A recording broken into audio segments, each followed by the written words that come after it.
coming. Very much want to get started since it's a couple minutes after noon. I'm Erin Sullivan. Been around a while. Plenty of you are probably surprised that I'm even up here at all. Never thought this day would come, especially my poor husband. But I'm here. I want to talk about local adaptation of some spotted salamander populations in central Massachusetts. We looked at microsatellites in those populations and thought we could maybe make some inferences about what we found.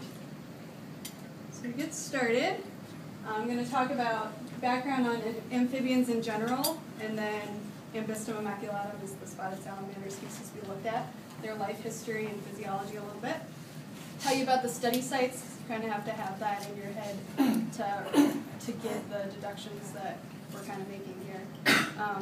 Little primer on genetic diversity in microsatellites.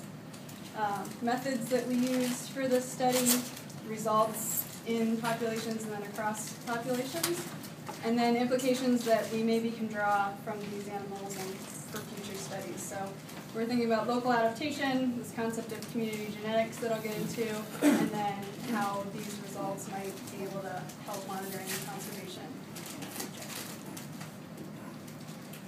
So amphibians in general, so frogs, newts, salamanders, they have high habitat specificity and they distribute their populations in kind of fragmented patchiness is what it's often referred to.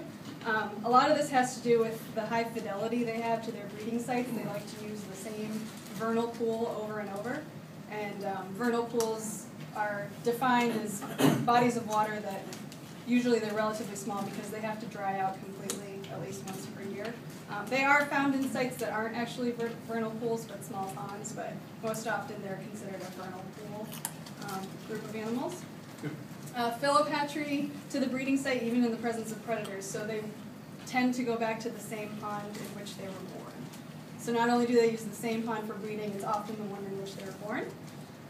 And migration for amphibians is thought to be pretty limited and kind of a challenge for them, just based on some physiology and habitat fragmentation.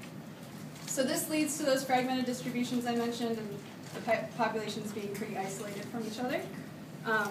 Amphibians are also often used as a proxy indicator for environmental health. So if you think about amphibian skin, it's very permeable, so they're really susceptible to environmental changes and degradation like pollution. They're semi-aquatic animals, so they have both terrestrial and aquatic life stages. Some life stages are fully dependent on water. In their adult stage, they spend both time on land and in water. Spotted salamanders are very cute, I think. They're fun to handle. I've never had seen one in my life, but then usually out here in New England, people are like, oh yeah, the ones that we always used to play with when we were kids. So I guess they are very abundant around here. Surprised kids play with them because they have this kind of gelatinous secretion when you handle them and they're stressed especially, and it starts to feel interesting after a while. Some salamanders have a more potent toxin in their secretion than these guys do, but I did notice after a while, I was kind of like, that's fun. Don't eat after this. So Ambystum immaculatum is the species. Like I said, they're common. They have vernal pools for breeding and hatching. So in the spring, they go to these vernal pools. They've been living kind of cryptically in the topsoil throughout the winter. They overwinter there. They wake up, they head back to their pond, and they kind of are in this sexually amplified daze, for lack of a better term. So the females go, and then these males form this breeding congress around her, and they all are just kind of like waiting for her to lay her eggs so they can fertilize them. So that makes them actually pretty easy to catch, and I'll show you that in a little bit. I guess that was funny. So that is why they can have multiple fathers per single clutch of eggs. And I have a picture of an egg mass here. When they lay their eggs, they just kind of attach them to, excuse me, like a woody plant or a piece of wood or debris in the water. So you might have even seen these around. Similar to wood frog, it looks like wood frogs, but definitely distinctly different.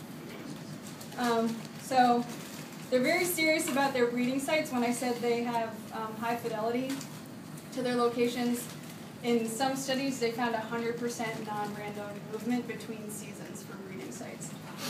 That means that every single animal surveyed across years went back to the exact same pond, even if it was kind of in an area nearby other ponds. So this might sound like a dumb question, but what happens if we destroy one of their breeding sites? Well, they will reevaluate their situation on an annual basis, actually. So even if it wasn't destroyed, the females in some cases will reevaluate the pond and decide if she wants to move on. It's just not their tendency. Good question, though, Dr. Rencourt. How do you tell whether they all come back to the same pond? I mean, do they mark them? And yeah, it's often mark recapture studies. Okay. And there are a lot of ways to mark them. I'll show you one way to mark them in a subsequent slide. But yeah, it's often mark recapture. Okay, so the non-random movement study was in Maine in 2004, for your reference. So it is a New England phenomenon. And then when I said over multiple seasons them returning to the pond, that's a really high percentage, like 96%. So they do switch ponds, but not at a very high rate. And that was in Western Massachusetts that they found those. So even in the presence of predators, they'll return more often than like coexisting amphibians. So frogs, maybe there's murder. They tend to leave if there's a high predator load in their vernal pool, but salamanders not so much. So all this stuff has a lot of population genetic consequences, as you can imagine, particularly for small local groups like the populations that we looked at for these studies. So genetic diversity is a really important concept. It's considered to be an important concept for evolutionary fitness and population genetics and conservation monitoring stuff. So just as a little background, selective pressures will choose naturally occurring mutations that are favorable to environmental conditions. And likewise, they'll cause deleterious or non-favorable mutations to be lost in the population. So you can kind of see why more diversity, more options for those good mutations to be selected is advantageous, is considered advantageous. So we're all very familiar with genetic mutations leading to higher fitness, like the X-Men, this happened, and Ninja Turtles, this happened, on a time scale that's kind of hard to believe, but looks real enough to me. I enjoy those guys. I wish I were an X-Men for sure. And if we didn't have genetic diversity as humans, we would never have the chance to become X-Men. So it's very important. So environmental factors can act as selective pressures, like I mentioned before. If pollution levels go up, if like a pool became more acidic, if rainfall stopped all of a sudden, that would be a new changed environment selective pressure that the animals in that area would have to adapt to. So, like I said, it's a hallmark of ecological integrity is a way of looking at it. So the community as a whole benefits from having genetic diversity. So studying populations at the genetic level, as opposed to maybe just like a morphological level or a species level, has a number of benefits. So you can make finer scale taxonomic distinctions. There have been cases where animals have been thought to be the same species or a species of a certain group, and then molecular genetics have proven that maybe is not actually the case, that maybe their phylogenetics have a bit more of a story to that. And Dr. Hochberg doesn't want to hear it, but... I believe it. So those are helpful because there are some distinctions in species that might, or population as well, that might go unnoticed. So it's kind of starting to become the norm that genetic level studies are better than morphology and quantitative ecology. But again, it's still up for debate. Oh, sorry, it's a little too soon. You can also use genetics to study the health of a population.